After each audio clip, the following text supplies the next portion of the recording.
విమర్శలు ఉండబోతుందంట. ఇక గద్దర్కు ఆహ్వానం, ఆయన ఫోటో లేకుండానే జ్ఞాపిక ఆహ్వాన పత్రికల్లోనూ కనిపించలే. ఆంధ్ర సినీ పెద్దల లాబింగ్కు తలొగ్గిన ముఖ్యమంత్రి రేవంత్ రెడ్డి, బి నరసింహరావు కమిటీ సూచనలను పక్కన పెట్టి అవార్డు పేరుతో మార్పు, నెటిజన్లు ప్రజల నుంచి తీవ్ర విమర్శలు. నేడు గద్దర్ ఫిలిం అవార్డుల ప్రదానం. గద్దర్ ఫోటో లేకుండా గద్దర్ ఫిలిం అవార్డులు ఎందుకే మీకు? ఆయన పేరెందుకు పెట్టుకున్నారు? ఇంకా మీరు ఇంకా బదనం చేసేందుకే, ఇంకా ఉన్నోడిని బదనాం చేసి ఉన్న అవమానం చేయడానికి ఆ కుటుంబాన్ని.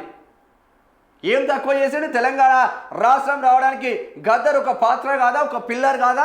ఇలా ముఖ్యమంత్రి రావడానికి కూడా కారణం ఆనాటి పోరాటమే. ఎన్ని పాటలు ఎంత ఘోరంగా ప్రజలను మమేకం చేసిండు. విస్తృతంగా ఎక్కడ పడితే అక్కడికి పోయి గద్దర్ పాడలేదా? ఇదేమో బుద్ధులు. తెలంగాణకి ఆయన జీవితం. మరో యుద్ధం ఇరాన్ పై విరుచుకుపడ్డ ఇజ్రాయెల్ అణు స్థావరాలే లక్ష్యంగా కొనసాగింది. ఇక కేటీఆర్కు మరోసారి ఏసీబీ నోటీసులు జారీ. లైట్ డిటెక్టర్ టెస్ట్కు సీఎం సిద్ధమా? ఏసీబీ నోటీసులపై రేవంత్కు కేటీఆర్ సవాల్. చట్టాన్ని గౌరవించే వ్యక్తిగా విచారణకు వస్తా. ఇప్పటికీ 44 కోట్లు ఎఫ్ఈ ఖాతాలోనే.